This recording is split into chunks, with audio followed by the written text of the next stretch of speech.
Teori dan model komunikasi kesehatan adalah dasar atau kerangka kerja yang digunakan untuk memahami bagaimana informasi kesehatan disampaikan dan diterima oleh individu maupun kelompok.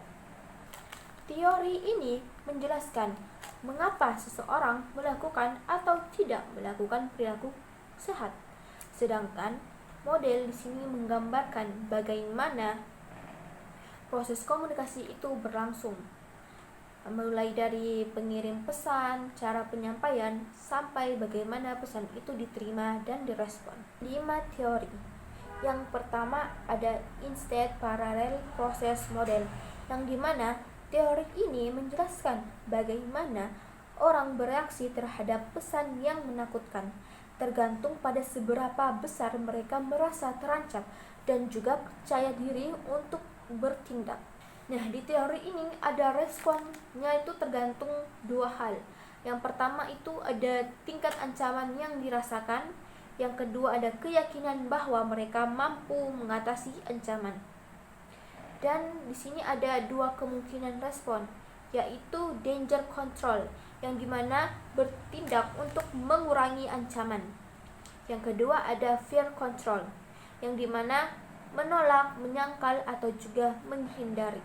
Nah, ada juga contohnya, yaitu kampanye anti merokok dengan gambar paru-paru rusak dan juga info bahwa berhenti merokok bisa mengurangi risiko kanker. Teman-teman, selanjutnya yaitu teori komunikasi kesehatan. Yang pertama, EEPM Extended Parallel Process Model menjelaskan reaksi terhadap pesan menakutkan, yaitu ada dua faktor utama. Yang pertama, perceived threat, ancaman yang dirasakan. Yang kedua, perceived efficiency, kemampuan mengatasi. Nah, responnya danger control, efikasi tinggi atau respon positif. Yang kedua ada fear control, efikasi rendah atau respon negatif. Contohnya kampanye anti merokok. Oke, lanjut yang kedua, Communication Privacy Management Theory (CPM) menjelaskan kontrol atas informasi pribadi. Dan konsepnya itu ada private boundaries, batasan informasi, CO owner, penerima informasi, boundary turbulence, konflik batas informasi, dan contohnya status HIV disebarkan tanpa izin. Yang ketiga ada CIT, Communication Infrastructure Theory, menjelaskan bagaimana struktur komunikasi mempengaruhi keterlibatan warga dan dalam isu kesehatan. Sumber komunikasi tersebut menjadi beberapa bagian, yaitu individu, media lokal, lembaga lokal, dan lain-lain. Contohnya, kampanye cuci tangan melalui berbagai saluran di desa.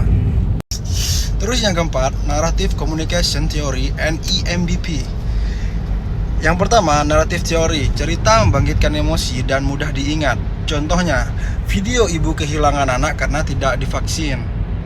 Dan yang kedua, EMBP, Integrated Model of Behavior Prediction, adalah niat mempengaruhi oleh sikap, norma, kontrol, lingkungan, keterampilan, dan lain-lain.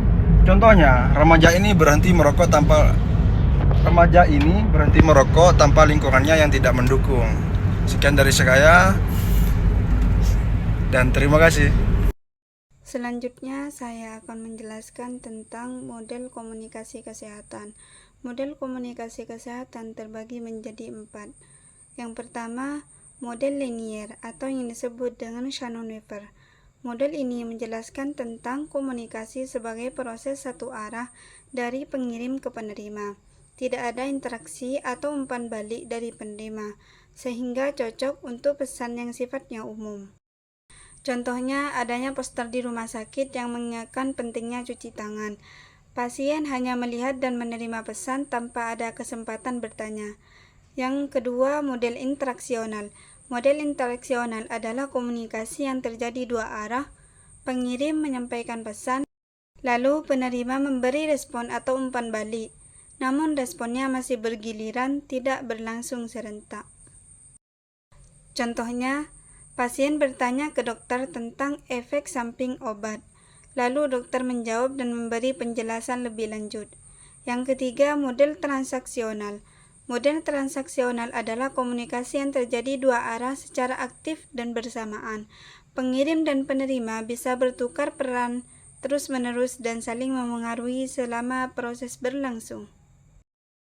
Contohnya tentang diskusi kelompok yang menjelaskan tentang HIV atau AIDS antara fasilitator dan remaja yang saling memberi masukan secara langsung dan terbuka.